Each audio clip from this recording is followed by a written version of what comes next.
оқушылар. Мен Қызылорда облысы Арал ауданы номер 59 орта мектептің география пәнінің мұғалімі Мегешева Несібелі Қуантқанқызы. 6 сынып жаратылыстану пәні. Бүгінгі сабағымыздың тақырыбы Қазақстанның жер қойнауы байлықтары. Сабақтың оқу мақсаты Қазақстандағы пайдалы қазбалардың орындарын және қолдану салаларын анықтау. Қойнауы толған қазына, жерімізден асқан байлық жоқ. Қазақстан өзінің жер қойнауы байлығымен әйгілі. Бұл жер қыртысының геологиялық құрылысы мен даму ерекшеліктеріне байланысты. Экзогендік және эндогендік процестер әсерінен пайдалы қазбалар түзіледі. Пайдалы қазба дегеніміз не? Бұл шаруашылықта пайдалануға болатын жер қойнауындағы минералды ресурстар. Оған көмір, мұнай, газ, алтын, ас тұзы, мыс жатады. Пайдалы қазбалар жанатын, кенді, кенсіз болып үшке бөлінеді. Жанатын пайдалы қазбаларға мұнай, газ, уран, кенді пайдалы қазбаға алтын, мыс, күміс, мырыш, кенсіз пайдалы қазбаға тұз, әктас, мармәр, фосфорит жатады. Елімізде аса маңызды минералдық шикізат түрлерінің бәрі бар. Менделеев кестесіндегі 105 элементтің 70-інің мол қоры барланған. Мұнай мен газдың 200, көмірдің 300, кенді пайдалы қазбалардың бірнеше жүз кен орындары бар. Табиғат ресурстарының бай болуы ел дамуының маңызды бөлігі болып табылады. Еліміз дүниежүзі бойынша уран, қорғасын, мырыш, мыс, темір, мұнай, алтын, марганец қоры жөнінен алдыңғы орында. Қазақстанның батыс бөлігі мұнай мен газға бай. Ірі орталықтары Доссор, Махат, Қарашығанақ, Жаңажол, Өзен, Жетібай және Каспий маңы ойпатында биіктігі 2 километрге дейін жететін тұзды күмбездер бар.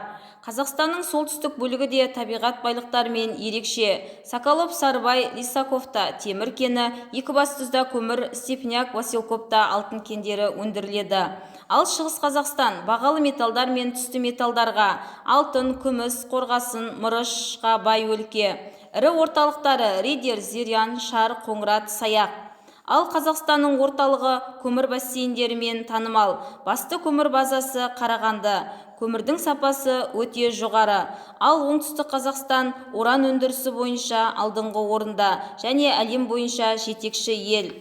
Ал оқушылар, сіздер білесіздер ме, біздің өлкемізде қандай пайдалы қазба өндіріледі? Дұрыс айтасыздар. Біздің облысымызда йодталған ас тұзы өндіріледі. Ол біздің ауылымыздан 60 шақырым жерде Қызылорда облысы Арал ауданы Солтүрес, яғни Жақсықылыш кентінде өндіріледі. Ал енді оқушылар, пайдалы қазбалар туралы алған білімімізді қорытындылаймыз. Тапсырмаларға назар аударамыз. Бірінші тапсырмада жанатын пайдалы қазбалар берілген. Олардың кен орындарын жазамыз. Сәттілік тілеймін. Міне оқушылар, дұрыс жауаптарға назар аударайық.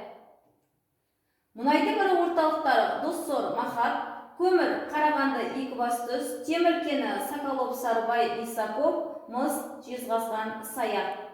Ал енді оқушылар, екінші тапсырма. Өз біліміңді және оқулық мәтінін пайдаланып, 149 беттегі 20 кестені толтырыңыз. Пайдалы қазбалар берілген, олардың маңызына тоқталамыз. Міне оқушылар, бұл тапсырманы да жақсы орындады деп сенемін. Дұрыс жауабымен салыстырып өтейік. Сазбалшық құрылыста, әктас құрылыста, көмір кені отын ретінде, металл алу үшін, құм құрылыста, табиғи газ отын ретінде және металл алу үшін. Енді балалар, тест тапсырмаларын орындаймыз. Ал енді оқушылар, дұрыс жауабымен салыстырып өтейік. Темір кенінің ірі орталығы Соколов, Сарыбай, алғашқы ашылған мұнай кен орны Ембі, газ өндіретін ірі орталық Қарашығанақ, уран өндіретін аймақ оңтүстік, тұз күмбездері орналасқан жер Каспий маңы ойпаты. Міне балалар, біз бүгін Қазақстанның пайдалы қазбаларымен таныстық. Әрбір пайдалы қазбаның адам үшін маңызы зор. Елің мықты, мәртебелі, әдемі болсын десең, аянбай еңбек ет. Елдің де, жердің де иесі сенсің. Жас ұрпақ дей келе бүгінгі сабағымызды аяқтаймыз. Сау болыңыздар, оқушылар.